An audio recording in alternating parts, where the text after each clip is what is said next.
roll till you get here. Excellency, good afternoon. Good morning. Well, I came to see my brother, as you know, for him and for me. Nigeria is greater than all of us. And we must work hard, irrespective of our political differences, to ensure that we build a better Nigeria for our children. I came because of this flood issue. As you can see today, flood is ravaging the entire country. And people are dying. People are being displaced. I personally stopped and told my people, no more campaign until we're able to visit some of the sites.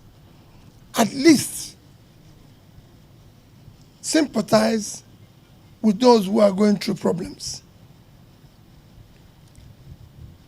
And I came to take his permission to ask him that I want to visit some of the sites in Benue, as I'm going to do in one or two other states.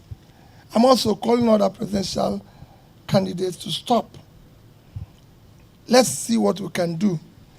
If we can buy our funds for millions of naira, we should have some little things to go now that people are suffering and say, at least show sympathy with them, and then we can continue.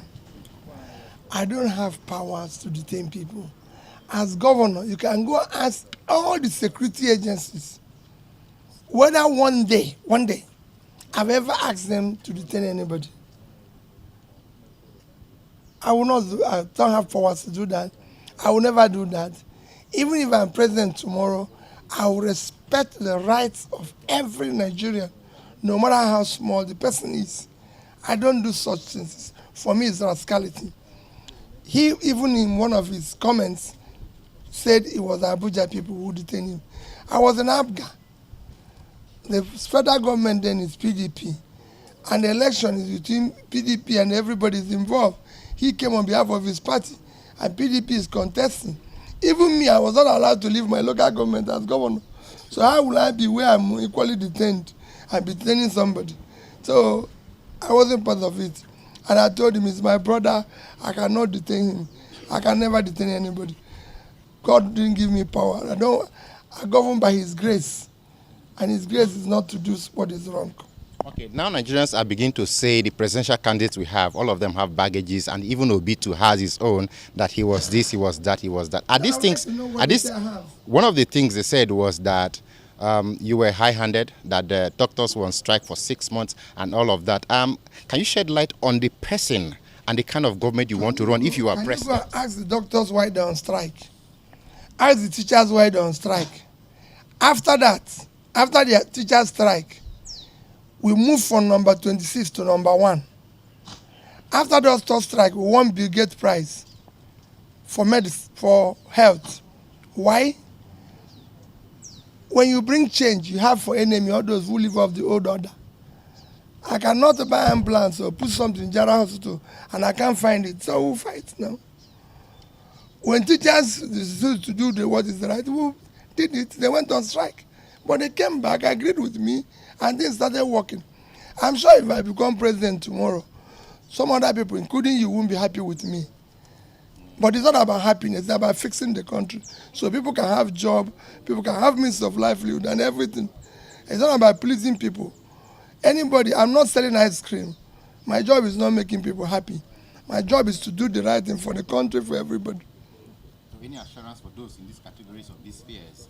What can you assuage them with? I can assure people that I will be in charge and I'll change this country. You will see people being pulled out of poverty. You will see it physically. They will feel it. They will see it happen. People saw it in Anambra State. The elites or those who live off the confusion will not be happy and they will complain. Yeah. The front runners of this 2023 presidential election are 3 of them, from the PDP, my party, the APC, and the Labour Party. But let us look at these 3 people who has the capacity to deliver and to make things work for our country, Nigeria. Let us look at it. Let us be factual. Let us be frank with ourselves, because we are toying with our future. A country of over 200 million people deserve a better leadership that is proactive, that has foresight, that has vision to make things work for our country. I look forward that these three candidates of the various political parties will meet and say, look, let this man go. I'm in PDP, and I'm working for PDP, but I tell you, if I were not in PDP, you will see me working for Peter Obi. But I'm in PDP, so let's see how things work out.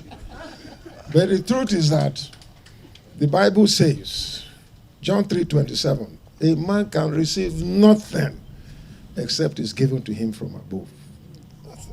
And the Bible says again in Ecclesiastes 9:11, the battle is not for the swift, nor for the strong, nor the race for the fastest runner, nor success for men of wisdom. But everything comes by time and chance as God giveth. So it doesn't matter. He may not have the wherewithal, but if God decides, who can stop? And if God decides that somebody else, it doesn't matter with all his credentials and capacity that I've said there. If God says it is not him, then it can't happen. But honestly, Nigerians should look for nothing less than having the best.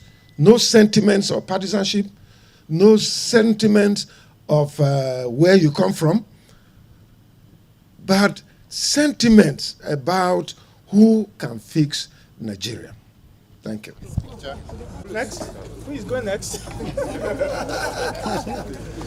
Come now. Go this way, go this way. Come. Are you with the governor?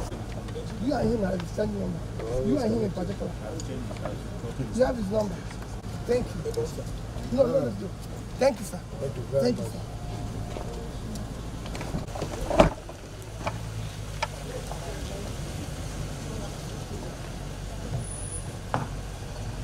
And you guys opinionated before clap well now.